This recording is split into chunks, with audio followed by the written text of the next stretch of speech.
Deixa eu te trazer um dado que é bem interessante. Eu comecei a fazer uma certa pesquisa, meio que informal, à medida que eu viajava. Dentro da nossa realidade, imagina, nós estamos sentados aqui hoje, somos dois, tá? Sim. Mas em cada culto, em cada reunião que eu ia, eu estava descobrindo que tinha uma média de 30% de pessoas naquele ambiente que correspondia a alguém que não tinha pai, ou o pai tinha abandonado, ou o pai tinha morrido cedo, a pessoa tinha passado a vida sem pai. Agora, imagina só, 30%, existe uma pesquisa básica sobre isso, de pessoas que não têm o pai, não têm na sua certidão de nascimento o nome do pai. Então, nós estamos falando de uma geração órfã, nós estamos falando de uma geração bastarda, pessoas que não têm um referencial. E quando você não tem um referencial, a sua identidade, ela fica como se oscilando. Você não sabe quem você é, você não sabe para onde você vai, você não compreende a sua origem, que é o que você falou, não sei o nome. A mesma coisa comigo, não sei o nome, não sei a idade, não sei de onde vim. Até um dia que eu estava conversando com minha mãe, eu perguntei para ela, mãe, por que você não me fala? E ela não queria falar, e um dia, enfim, quando ela conseguiu falar, eu disse, mãe, eu não estava pedindo uma história linda, uma história de filme, eu só quero saber a verdade, a minha história. Sim. Todo mundo tem direito de saber a sua história. Amém. Por pior que seja, a sua história é o que vai construir você ao longo da vida. Se é algo ruim que aconteceu, aquele bloco precisa se encaixar dentro da sua identidade para formar uma personalidade. E o nosso papel, eu vejo hoje, como Deus nos alcançou, porque se a gente for olhar naturalmente, nós não deveríamos ser referenciais algum, pelo contrário, carregar doenças, carregar vários problemas, mas Deus nos levantou, onde Ele nos supriu e Ele disse, eu quero que vocês agora passem essa mensagem à frente. Uau, muito legal. E vocês acham que as experiências que temos com os nossos pais terrenos influenciam na relação com o nosso Pai Celestial? O que vocês acham? Sim, com certeza isso influencia muito.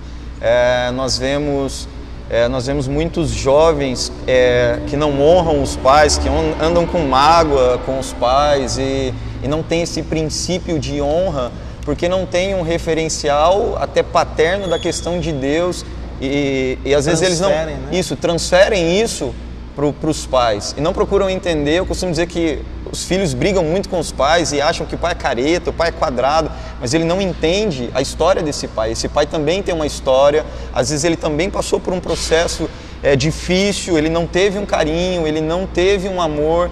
Hoje, por exemplo, eu tenho o meu padrasto e ele foi um homem criado mais no sítio, então ele é bem seco. Durante muito tempo eu coloquei culpa nele. Mas quando eu comecei a receber esse amor do pai, eu entendi, opa, ele não teve esse pai presente, mas ele também não teve um encontro com Deus, com essa paternidade. Então, por isso ele é assim. Então, eu deixei de transferir a culpa para ele. Isso trouxe cura para o meu relacionamento com ele. E muitas vezes pessoas transferem para Deus, tem uma dificuldade em ver Deus como um pai, porque não teve um exemplo de um pai terreno aqui. Quando a gente fala sobre paternidade, obviamente, paternidade está ligada à filiação. E quando não há essa filiação definida, isso se conecta ao que a gente chama de orfandade, que na verdade é o espírito órfão. E o que a gente tem a falar sobre esse espírito órfão? Quem sabe a gente pudesse definir um pouquinho. Pai tem a ver com segurança, pai tem a ver com gerar abrigo, é o amor natural que é liberado. Então, quando você fala de paternidade, você está falando de cura, você está falando sobre ser suprido, mas você está falando sobre legado também. Então, o legado que o pai deixa para um filho, o filho, ele na verdade, ele vem de uma maneira tão abençoada, porque ele não planejou, ele não pensou, ele simplesmente foi recebido numa família e ele recebe as bênçãos daquele lá. O ponto é que herança é para filhos. Então, se a gente está falando sobre paternidade, o pai é aquele que deve construir algo para os filhos. Quando a gente tem filho, a gente já não vive mais para nós, vocês sabem disso. Sim. A gente vive em função dos filhos. E aí a gente começa a perceber o coração do próprio Deus. Ele abriu mão do seu próprio filho para que ele pudesse viver para nós e por nossa causa. Então, essa dinâmica nos leva a entender que o filho tem um lugar de proteção. O filho tem um lar, não apenas uma casa. O filho tem um ambiente de segurança. E quando o filho não tem esse pai, ele entra nessa atmosfera da orfandade. E o que é a orfandade? A orfandade é quando você não tem ninguém por você. Você não vive em proteção, você não tem segurança, não existe um legado de uma herança. Tanto é orfandade quanto bastardismo. No meu caso, a minha herança era uma herança de bastardo, de bastardia. Isso mesmo, Paulo. E qual seria essa herança de bastardismo? Na verdade, vamos colocar assim, é uma herança ruim, né? Porque ninguém quer receber isso. Mas a palavra, quando ela fala sobre essa herança da bastardia, ela fala sobre essa pessoa seria excluída, porque ela foi gerada num ambiente onde não havia compromisso, não havia aliança, pelo contrário, havia infidelidade. É um momento onde entra muita maldição e rejeição. Vamos pensar sobre Isaac. Abraão tinha uma promessa de Deus. E aí Deus falou em Isaac, isso é, Deus declarou para ele que iria abençoá-lo através do filho. Então havia um legado para o filho. Mas aí Abraão se acelerou, juntamente com sua esposa, e ele gerou Ismael. E quem é Ismael? Ismael é essa imagem da bastardia, essa imagem da orfandade. O que é que a orfandade faz? A orfandade tenta se apropriar do que é do filho.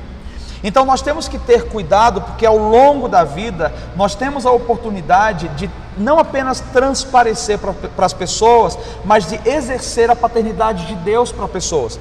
Então se a gente não exerce a paternidade, nós podemos estar gerando Ismaéis que vão vir contra os filhos. E quando a gente fala sobre essa herança da rejeição, Ismael não tinha direito à casa, não tinha direito ao nome. E quando você não tem direito a um nome, o que é que você tem direito a nada? Porque um nome te dá um legado, te gera uma história para você.